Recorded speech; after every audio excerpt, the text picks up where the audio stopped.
ओम श्री शिवाय नमस्तुभ्यम दोस्तों, मैं शिविका आप सभी का आपके अपने YouTube चैनल शिव नंदिनी शिविका में हार्दिक स्वागत करती हूं। और आप सभी सिंह राशि वाले मित्रों को एडवांस में नए वर्ष 2024 की हार्दिक शुभकामनाएं। जरा 2+0+2+4 करके देखिए ना दोस्तों, कितना आया। क्या ये वर्ष कर्म फलदाता शनि महाराज का होगा, क्योंकि 8 अंक के स्वामी शनि ही बनते हैं। तो क्या ये साल शनि का होगा? कैसा रहेगा सिंह राशि वालों के लिए साल 2024? क्या 2023 के तरह ही नया साल रहेगा या फिर होगा कुछ विशेष, कुछ महत्वपूर्ण, कुछ बड़ा? तो आज की इस ज्योतिषीय वीडियो में बात करेंगे सिंह राशियों के लिए साल 2024 की 9 बड़ी भविष्यवाणियों की, वो भी कुंडली के एक्सप्लेनेशन के साथ में। आपके साथ क्या क्या घटित होगा, क्यों होगा, कारण क्या होगा, कब होगा, किस तारीख को होगा, सब कुछ डिटेल में, वो भी कुंडली के एक्सप्लेनेशन के साथ में। करना क्या है, स्क्रीन पर दिख रही कुंडली पर आपको फोकस रखना है। स्टे ट्यून, और चैनल पर अगर आप नए हैं तो चैनल को जरूर ही सब्सक्राइब करके बेल आइकन को प्रेस करके जल्दी से हर हर महादेव कमेंट्स में लिख दीजिए। पहले तो दोस्तों आप कुंडली को ध्यान से देखिए। दोस्तों 1 मई 2024 तक देव गुरु बृहस्पति, जो कि आपके पंचम भाव के स्वामी हैं, वो आपके भाग्य के घर यानी कि 9th हाउस में विराजमान रहेंगे। क्या होगा, विद्यार्थियों के लिए ये बेहद ही शुभ तथा महत्वपूर्ण समय होने वाला है। दोस्तों पूरे वर्ष के अंदर विद्यार्थी जिस भी चीज में अपना इंटरेस्ट लेंगे उसमें वो जरूर ही सफलता हासिल करने वाले हैं। और सिर्फ पढ़ाई के लिए ही नहीं, बल्कि हायर एजुकेशन और कुछ भी लर्न करने के लिए ये सबसे अच्छा समय होगा पूरे वर्ष में, क्योंकि भाग्य के घर पे विराजमान होंगे आपके पंचम भाव के स्वामी। तो निश्चित ही भाग्य का साथ भी दिलाएंगे विद्यार्थियों को देव गुरु बृहस्पति। तो इस समय का जरूर से आप लाभ उठाना। दूसरी घटना यह है दोस्तों कि पंचम का घर जो होता है कुंडली में, वो सिर्फ विद्या या फिर एजुकेशन से रिलेटेड ही नहीं होता, बल्कि संतान से भी जुड़ा हुआ होता है। ऐसे में जब पंचम भाव के स्वामी भाग्य के घर पर होंगे तो निसंदेह ही फैमिली प्लानिंग के दृष्टि से 1 मई के पहले का जो समय है वो बेहद ही अच्छा रहेगा। अगर आप अपनी अगली जनरेशन के बारे में सोच रहे हैं तो ये समय का आपको लाभ जरूर उठाना चाहिए, क्योंकि इस दौरान ना दोस्तों कंसीव करने का जो पॉसिबिलिटीज रहेगी वो बढ़ी हुई रहेगी देव गुरु बृहस्पति की वजह से। तीसरी घटना दोस्तों 9th हाउस और देव गुरु बृहस्पति आपस में ही दोनों का कनेक्शन ऑलरेडी हर राशि के लिए होता है। कनेक्शन है स्पिरिचुअलिटी का। किसी भी व्यक्ति के कुंडली में गुरु अगर गलत घर में या फिर शत्रु के घर में होंगे या फिर राहु केतु किसी की भी कुदृष्टि पड़ जाए उन पे, तो नोटिस करना आप उस व्यक्ति में कि वो व्यक्ति ना ज्यादा मंदिर वगैरह पूजा पाठ में इन्वॉल्व नहीं होगा, या फिर वो बचेगा, ये सब में वो पढ़ना नहीं चाहेगा।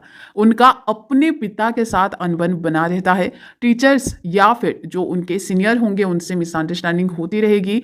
विवाह में भी उनकी देरी देखी जाती है। क्यों? क्योंकि दोस्तों इन सब का कारक ग्रह गुरु ही होते हैं। तो हाँ, जब भी गुरु की पोजीशन खराब होती है या फिर वो अपने शत्रु के घर में विराजमान होते हैं तो निश्चित ही व्यक्ति को इन सारी चीजों के साथ टैकल करना पड़ता है। मतलब प्रॉब्लम्स आनी ही आनी होती है इन सारी चीजों में। लेकिन अगर गुरु का पोजीशन अच्छा है, अच्छे घर में है, तो डेफिनेटली इन सारी चीजों में ना शीघ्रता आने लगती है उस व्यक्ति के। लेकिन जैसे कि आप देख रहे हैं कि गुरु की पोजीशन काफी अच्छी है। 2024 के मई के पहले भाग्य के घर पे विराजमान रहेंगे आपके गुरु। नो डाउट्स विवाह के कार्यों में शीघ्रता आएगी, स्पिरिचुअलिटी में रुचि बढ़ेगी आपकी, पिता तथा गुरु का आशीर्वाद और सपोर्ट दोनों ही मिलने लगेगा आपको। परंतु 9th हाउस से गुरु की पंचम दृष्टि से आप में मैच्योरिटी लेवल यानी कि जो सूझबूझ होती है एक इंसान के अंदर वो आप में बढ़ेगी। वहीं गुरु की सप्तम दृष्टि से आप हार्डवर्किंग बनोगे और संतान प्राप्ति का योग निश्चित बनेगा और अचानक लाभ भी मिलेगा कहीं ना कहीं से। स्वास्थ्य भी आपका अति उत्तम रहेगा। चौथी घटना की बात करेंगे, लेकिन उससे पहले आपको थोड़ा सा यहाँ पर समझना है। देखिए 1 मई 2024 तक गुरु 9th हाउस में रहेंगे, बट उसके बाद आपके 10th हाउस में चले जाएंगे और बाकी का जो वर्ष है वो वहीं पर ही विराजमान रहेंगे, जो कि आपके प्रोफेशनल लाइफ, करियर और व्यवसाय के दृष्टि से ये समय बेहद ही महत्वपूर्ण होगा आपके लिए। लाभ उठाना मत छोड़िएगा दोस्तों। प्रोफेशनल लाइफ बेहद अच्छा रहेगा आपका, काम का प्रेशर नहीं होगा, करियर में जॉब हो या फिर प्रमोशन हो या फिर सैलरी की बढ़ोतरी ही क्यों ना हो, कोशिश करिएगा, जरूर आप जो चाहते हो उसको आप आसानी से अचीव कर पाओगे। हालांकि व्यवसाय में भी अच्छा खासा मुनाफा आप इस वर्ष सेव कर सकते हैं। मौका अपने हाथ से बिल्कुल भी जाने मत दीजिएगा दोस्तों, क्योंकि 1 मई के बाद जरूर कुछ बड़ा होगा, आप देख लीजिएगा, चाहे वो प्रोफेशनल लाइफ में हो, करियर में हो या फिर व्यवसाय में हो, होगा जरूर। 5वें घटना के बारे में बताने से पहले आपको कुंडली में और एक चीज समझनी है। देखिए दोस्तों, 10वें भाव से गुरु की पंचम दृष्टि आपके 2nd हाउस में पड़ेगी, जहां पर पड़ने से मई के बाद धन, कुटुंब, परिवार का पूरा सपोर्ट दिलाएंगे गुरु आपको। वहीं 7वीं दृष्टि से 4थे भाव में दृष्टि डालेंगे गुरु, तो वहां से क्या होगा, लैंड प्रॉपर्टी, मकान, वाहन और माता का पूरा सुख मिलने लगेगा आपको। लैंड प्रॉपर्टी वगैरह खरीदने के लिए समय काफी शुभ होगा। लेकिन 9वें दृष्टि से जब गुरु आपके 6ठे घर को देखेंगे, जो कि कॉम्पिटिटिव एग्जाम्स में जो लगे हुए हैं उनके लिए बेहद ही शुभ समय होने वाला है। कॉम्पिटिशन और कोर्ट केस आदि में सक्सेस मिलने का प्रबल योग बना रहे हैं, पीछे मत हटिएगा दोस्तों, गुरु मेहरबान हैं आप पर।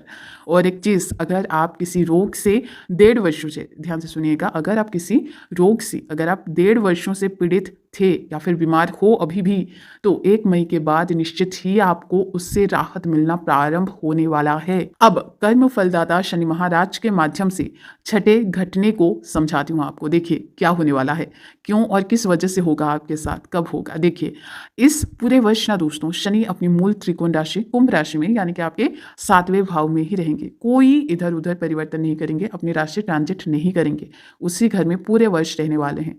सामान्य तौर पर 7वें भाव के स्वामी का खुद के ही घर में विराजमान होना बेहद ही अच्छा माना जाता है। लेकिन सिंह राशि वालों का रिश्ता अपने पार्टनर के साथ व्यवहारिक और वास्तविकता पर आधारित होगा इस वर्ष, ठीक है। लेकिन सिंह राशि के वो जातक थोड़े से मायूस हो सकते हैं जिन्होंने अपने प्रेम जीवन को, यानी कि लव रिलेशन को लेकर काल्पनिक सपने संजोए हुए हैं, क्योंकि उनका सामना किसी हकीकत से होने वाला है। इसके अलावा 6ठे भाव के स्वामी होने के नाते शनि जो है आपके वैवाहिक जीवन में छोटी छोटी समस्याएं पैदा कर सकते हैं। मिसअंडरस्टैंडिंग, आर्ग्यूमेंट्स वगैरह डेफिनेटली वैवाहिक जीवन में देखी जाएगी आपको, तो इसको आपको थोड़ा सा समझदारी के साथ टैकल करना होगा पूरे वर्ष, ठीक है। 7वीं घटना में बात शनि की दृष्टि की। दोस्तों 7वें भाव से शनि दृष्टि डालेंगे आपके 1st हाउस, 4th हाउस और 9th हाउस पे। परिणाम स्वरूप आप भाग्यशाली होंगे, आपको भाग्य का साथ मिलेगा, आपको भौतिक सुख सुविधाओं की प्राप्ति सहज में होने लगेगी, लेकिन आप अपने परिश्रम से ही आगे बढ़ोगे, ध्यान रखना आप ये बात। 8वीं और 9वीं घटना में बात राहु और केतु की। दोस्तों राहु आपके 8वें और केतु 2रे भाव में विराजमान रहेंगे पूरे वर्ष, कोई परिवर्तन नहीं करने वाले हैं। देखिए 2रा भाव जो कि वाणी और परिवार का भाव है, तो वहां पर जब आपके केतु विराजमान हो जाएंगे तो क्या होगा, परिणाम स्वरूप सिंह राशि के जातक बातचीत में अत्यधिक स्पष्ट या फिर मुंहफट होने वाले हैं इस वर्ष, पूरे वर्ष, ठीक है। या तो वो काफी ज्यादा ऑनेस्टली बात करेंगे किसी के भी साथ में, या फिर वो बहुत ज्यादा फेंकने लगेंगे, या फिर काफी ज्यादा मुंहफट होने वाले हैं। साथ ही गले से जुड़ी स्वास्थ्य समस्याएं आपको परेशान करेगी थोड़ा, और आपके परिवार में अनबन फैमिली मेंबर्स में देखी जाएगी। हालांकि सेविंग्स और बचत करने में इस वर्ष आपको ज्यादा स्ट्रगल करना पड़ेगा। हालांकि राहु की 8वें भाव में मौजूदगी से सिंह राशि वालों के जीवन में अनिश्चितताओं को बढ़ाने का काम करेगा। कौन, राहु। क्योंकि दोस्तों जो 8वां भाव होता है ना, वो त्रिक भाव कहा जाता है, जो कि बिल्कुल भी अच्छा नहीं माना जाता है। लेकिन यहाँ पर पॉजिटिव वाली बात यह है दोस्तों, क्योंकि राहु ग्रह के मामलों में वो नेगेटिव ग्रह माने जाते हैं, और 8वां घर जो होता है वो कुंडली में भी एक नेगेटिव भाव यानी कि त्रिक भाव कहा जाता है। तो नेगेटिव जब मिलेंगे तो क्या होगा, पॉजिटिवली वो इम्पैक्ट डालेंगे, तो ये आपको याद रखनी है, ठीक है। परंतु स्वास्थ्य के प्रति आपको सजग रहना होगा, और वाहन चलाते समय सावधानी बरतना आपके लिए बेहद जरूरी होगा। सकारात्मक पक्ष की बात करें तो आपकी रुचि रिसर्च या फिर रहस्यमय चीजों के बारे में जानने की भी होगी। लेकिन जिन व्यक्तियों का राहु अच्छे पोजीशन में होंगे, सिर्फ वही, उन्हीं का रुचि जो है वो रिसर्च के फील्ड में या फिर कुछ ढूंढने की तरफ उनकी जो इंटरेस्ट है वो बढ़ती हुई देखी जाएगी। तो दोस्तों ये बताया हमने 9 घटना जो कि आपके लाइफ में घट गई रहेगी। कैसी लगी वीडियो कमेंट में अवश्य रूप से बताइएगा, और चैनल को सब्सक्राइब करके सपोर्ट करना बिल्कुल भी मत भूलिएगा। धन्यवाद।